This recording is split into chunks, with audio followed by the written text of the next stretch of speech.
எல்லாருக்கும் வணக்கம். நம்ம அழகே அழகு சீரியலில் அந்த வீட்டை பொறுத்த வரைக்கும் ஆம்பளைங்கன்னா பசங்களை படிக்க வைக்கணும், அவங்களுக்கு நல்ல வேலை கிடைக்க வைக்கணும், அவங்களுக்காக வேலைக்கு போகணும் அப்படின்னு ரொம்ப பொறுப்பாக எதையாவது டென்ஷனையும் பிரச்சனையும் தலையில் சுமந்துக்கிட்டு குடும்பத்துக்காக வாழ்கிறவங்க. ஆனால் இந்த வீட்டை பொறுத்த வரைக்கும் பொம்பளைங்க அப்படின்னா வீட்டில் சும்மா தின்னுபிட்டு ஒரு வேலையும் இல்லாமல் எந்த டென்ஷனும் இல்லாமல் தூங்குறவங்க. ஒரு வேலையும் செய்யாமல் தின்னுபிட்டு தூங்குறவங்களுக்கு உடம்புக்கு என்ன வந்துட போகுது? நல்லா கல்லு குண்டா மாதிரி வீட்டில் உக்காந்துக்கிட்டு பொறுப்பே இல்லாமல் தூங்குறவங்களுக்கு என்ன நோய் வந்துட போகுது? அவங்களுக்கு எதுக்கு டாக்டர் செக்கப்லாம் பண்ணணும்? ஆம்பளைங்களை விட பொம்பளைங்க தான் நல்லா ஆரோக்கியமாக தெம்பாக இருப்பாங்க. ஆம்பளைங்களுக்கு தான் ஹார்ட் அட்டாக்கு பிபி எல்லாம் வரும், பொம்பளைங்களுக்கெல்லாம் ஒன்றுமே வராது அப்படின்னு ராகவன் ராஜலக்ஷ்மியை நம்ப வச்சு இத்தனை வருஷமாக ராஜலக்ஷ்மியை ஒரு பொருள், வீட்டில் கிடக்கிற ஒரு பொருள் மாதிரி தான் நடத்திட்டு வராரு.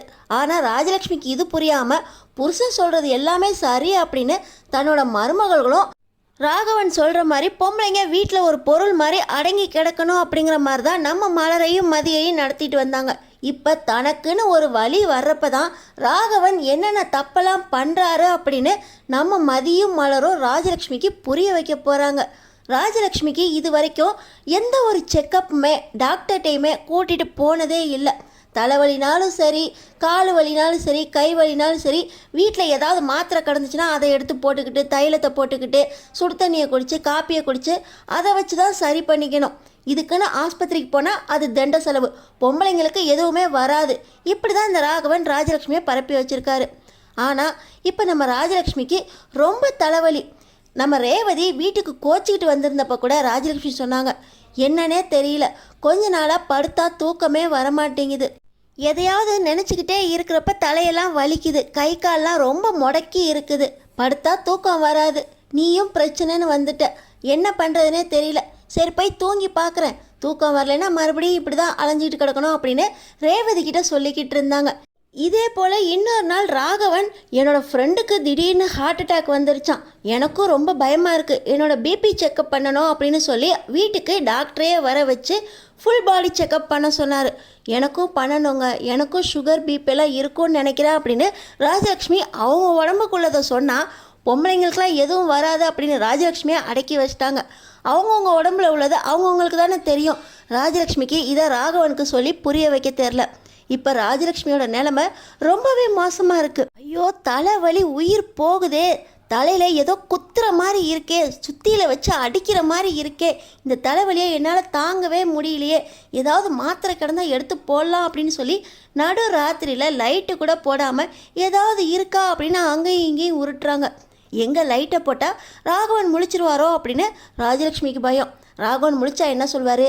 உன் தலைவலி ஒரு பக்கம் கிடக்கட்டும், நான் தூக்கத்தில் இப்படி அரை தூக்கத்தில் முழிச்சிட்டேன்னா மறுபடியும் தூக்கம் வராது, உன்னை விட எனக்கு பெரிய தலைவலி வந்துடும், எனக்கு ஏற்கனவே பிபி சுகர்லாம் இருக்குது, அப்புறம் என் உடம்புக்கு ஏதாவது ஆகிடும், உனக்கு என்னமோ நடந்துட்டு போகுது, ஒழுங்கா லைட் ஆஃப் பண்ணிட்டு எதையும் உருட்டாமல் எனக்கு தொல்லை கொடுக்காம படுக்க பாரு அப்படின்னு சொல்லிட்டு இந்த ராகவன் தூங்குறாரு. ஆனால் நம்ம ராஜலக்ஷ்மி பார்த்தீங்கன்னா ஃபோன் டார்ச்சை ஆன் பண்ணி தேடுறப்போ, ஏன் உருட்டிக்கிட்டே கிடக்க, அந்த லைட்டை போடு அப்படின்னு சொன்ன உடனே சரி தான் மேலே தான் அக்கறை வந்துருச்சோ அப்படின்னு சொல்லி ராஜலக்ஷ்மி, நேற்று மழையில் நனைஞ்சிட்டேன் போலங்க, அதுக்கு தான் தலைவலி ரொம்ப ஜாஸ்தி இருக்கு அப்படின்னு ராஜலக்ஷ்மி ரொம்ப அக்கறையாக தனக்குள்ள வலியை ராகவன் கிட்ட சொல்கிறாங்க.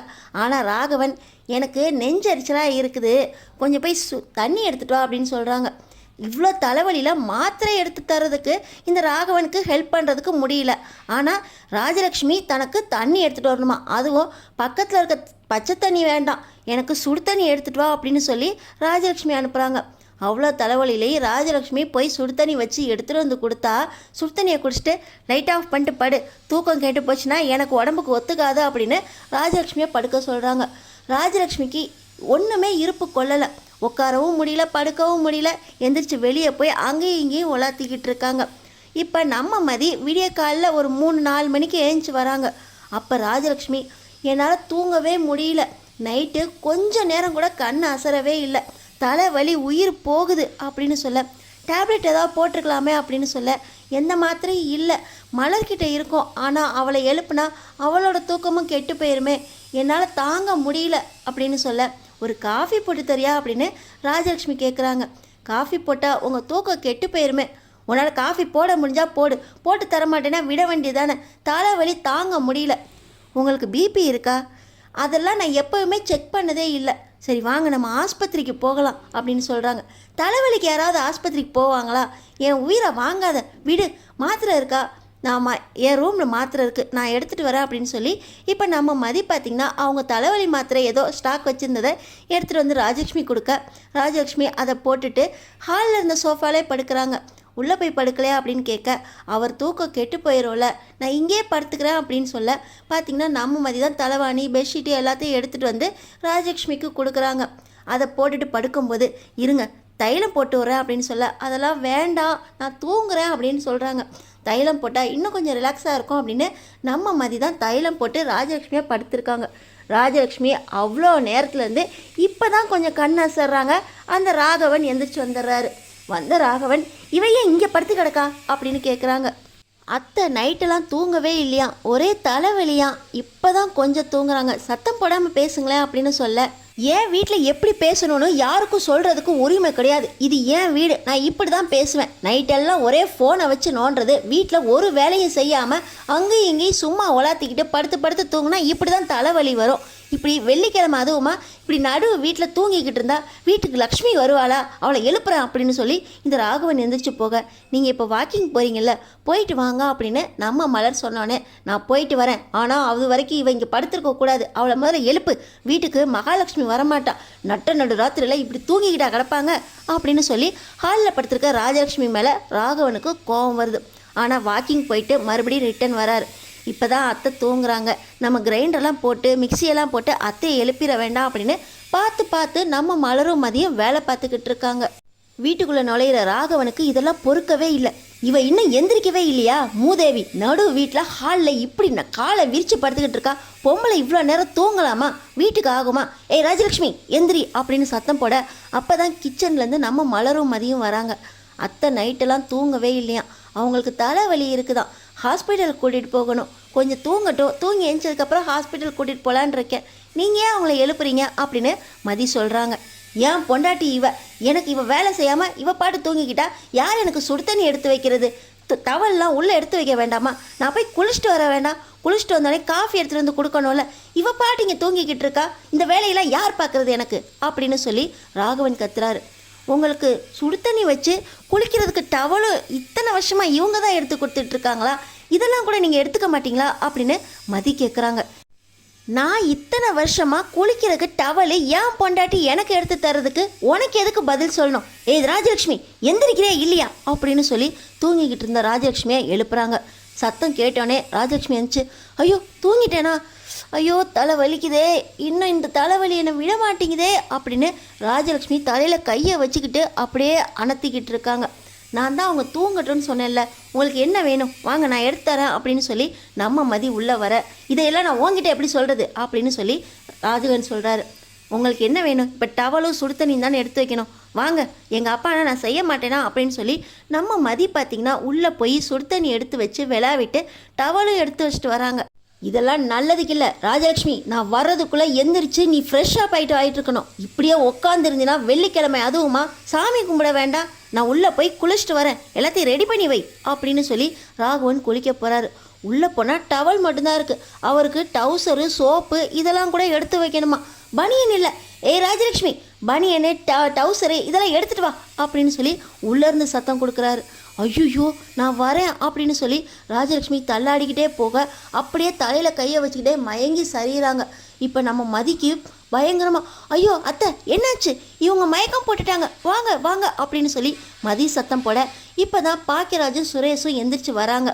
உள்ளே போன ராகவன், என்னதான் இவன் நாடகம் போட்டுக்கிட்டு இருக்கா, ஒரு வேலையை கூட உருப்படியாக செய்ய முடியல, இவளை பார்த்து இவளுக்கு 4 பேர் வேலை செய்யணுமா அப்படின்னு உள்ளேருந்து குளிச்சுட்டு வேக வேகமாக துண்டை கட்டிக்கிட்டு இப்போ ராகவன் வராரு. ராஜலக்ஷ்மிக்கு கொஞ்சம் தண்ணியை கொடுத்து மூஞ்சில் தண்ணியை தெளித்து எந்திரிச்சு உட்கார வைக்கிறாங்க.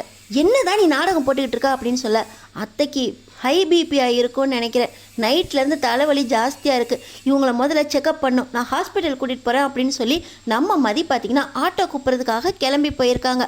ராஜலக்ஷ்மி கொஞ்சம் கொஞ்சமாக காஃபியை கொடுத்துக்கிட்டே, அம்மா என்னம்மா செய்யுது, இந்த மதி போயிருக்கா, ஆட்டோ வந்தோடனே நம்ம எல்லாம் ஆஸ்பத்திரிக்கு போகலாம் அப்படின்னு சொல்லி ராஜலக்ஷ்மியை கை தாங்களாக படுக்க வச்சுருக்காங்க பாக்கியராஜும் சுரேஷும்.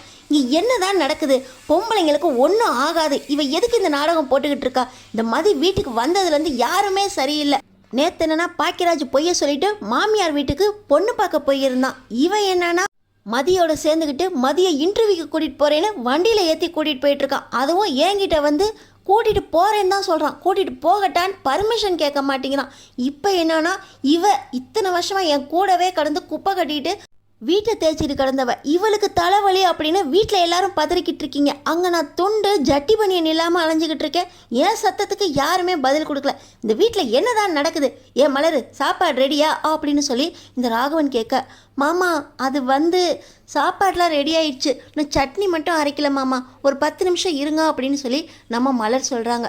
இப்போ நம்ம மதி ஆட்டோவில் வந்து அத்தையை உள்ளே கூட்டிகிட்டு போகிறேன் அப்படின்னு சொல்லி ஆட்டோக்கு கூப்பிட்றாங்க.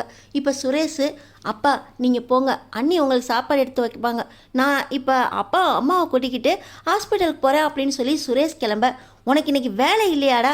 இவ தான் இங்கே ட்ராமா போட்டுக்கிட்டு இருக்கா அப்படின்னா இவளை ஆஸ்பத்திரி கூட்டிகிட்டு போகிறேன்னு அங்கே ஒருத்தி ஆட்டோவை கூட்டிகிட்டு வந்து நிற்கிறா. இந்த வீடு என்ன உங்களுக்கு ஆஸ்பத்திரி மாதிரி தெரியுதா?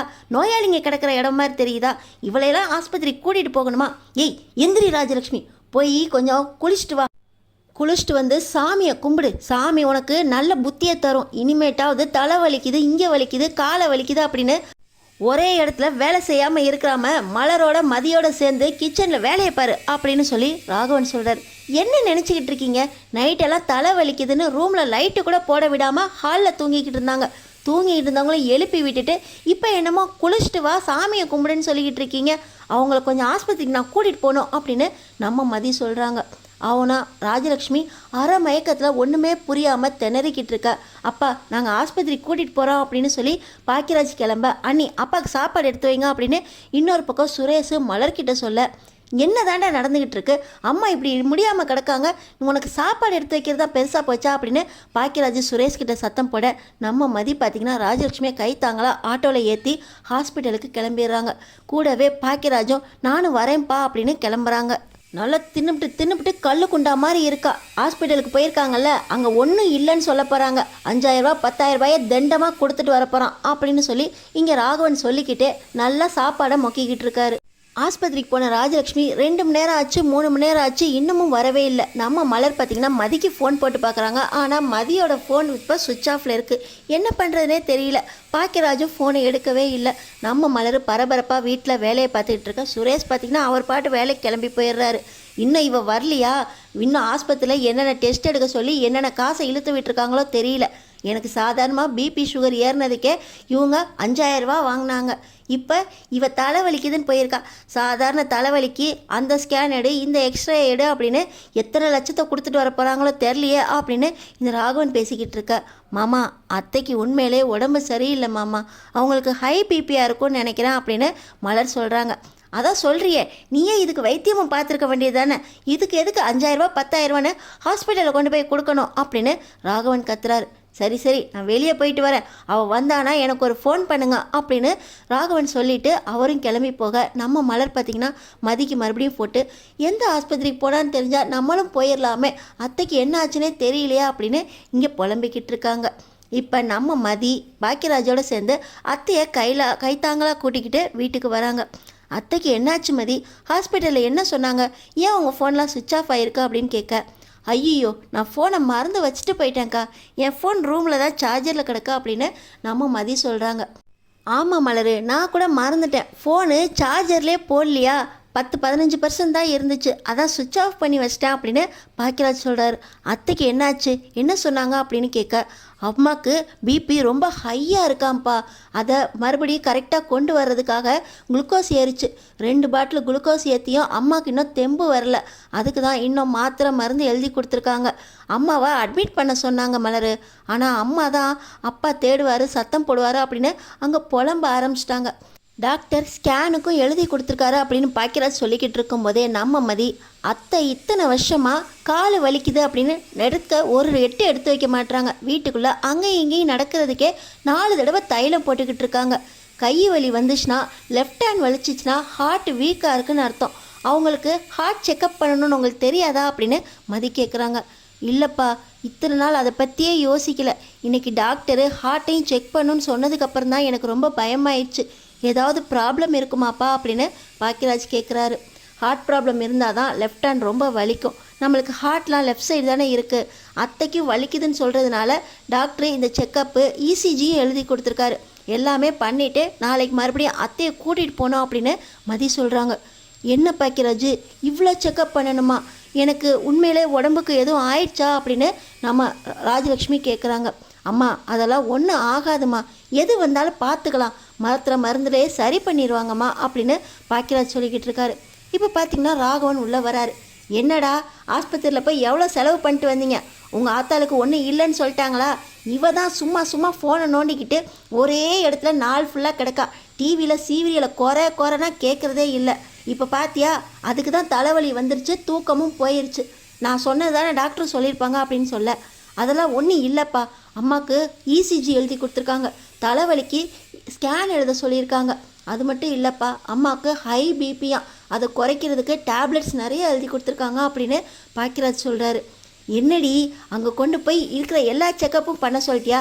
இப்போ உன் தலைவலி போயிடுச்சா, உடம்பு நல்லா இருக்கா அப்படின்னு கேட்க, அதெல்லாம் ஒன்றும் இல்லைங்க, காலையிலேருந்து 2 பாட்டில் குளுக்கோஸ் ஏற்றுனாங்க, உடம்பெல்லாம் ரொம்ப வலிக்குதுங்க அப்படின்னு ராஜலக்ஷ்மி சொல்லிக்கிட்டு இருக்கும்போது இன்னொரு பக்கம் ரூமை ரெடி பண்ணி நம்ம மதி நீங்கள் உள்ளே வந்து படுங்கத்தா அப்படின்னு ரூமுக்கு கூப்பிட்றாங்க. இவ யார் நம்ம ரூமில் வந்து உன்னை படுக்க சொல்கிறதுக்கு? பகல்லலாம் பொம்பளைங்க தூங்கக்கூடாது. என்ன ராஜலக்ஷ்மி நினச்சிக்கிட்டு இருக்க?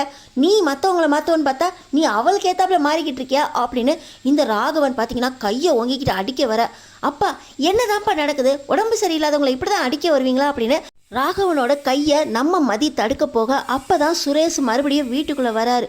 இங்கே என்ன நடக்குது? அப்பா இவ என்னப்பா உங்கள் கையை பிடிச்சிக்கிட்டு இருக்கா? ஏய் மதி அப்படின்னு சுரேஷ் அடிக்க போக, டேய் இங்கே என்ன நடந்துச்சுன்னு தெரியுமாடா அப்படின்னு பாக்கியராஜ் சுரேஷ் கிட்ட சண்டைக்கு போக, பாருடி நீ ஒரு நாள் வீட்டில் படுத்த, வீட்டுக்கு ஆகாமல் பிள்ளைங்களுக்குள்ளே சண்டை வந்துருச்சு, வீட்டில் மகாலட்சுமியே வரமாட்டா, வீட்டை ஒரு வழி பண்ணிட்டு தான் இந்த நடு வீட்டிலேருந்து நீ படுக்கிறதுலேருந்து எந்திருப்ப, அப்படி தானே அப்படின்னு இந்த ராகவன் ராஜலக்ஷ்மி கிட்ட கோவப்பட, நம்ம மதி ராஜலக்ஷ்மியா கைத்தாங்களா பிடிச்சிட்டு, அவர் பேச்செல்லாம் கேட்காதீங்க அத்தை, உங்கள் உடம்ப நீங்கள் தான் பார்த்துக்கணும் அப்படின்னு நம்ம மதி கைத்தாங்களா ராஜலக்ஷ்மியை கூட்டிகிட்டு போய் படுக்க வைக்க, ராகவன் செம்ம கோவமாக ராஜலக்ஷ்மி கிட்ட வர, ராஜலக்ஷ்மிக்காக மதி அடுத்த ஸ்டெப் என்ன எடுக்க போகிறாங்க, நம்ம மதியை ராஜலக்ஷ்மி புரிஞ்சுக்குவாங்களா, அடுத்தடுத்து என்ன நடக்க போகுதுன்னு தெரிஞ்சுக்கிறதுக்கு நம்ம சேனலை சப்ஸ்கிரைப் பண்ணி தொடர்ந்து பாருங்கள்.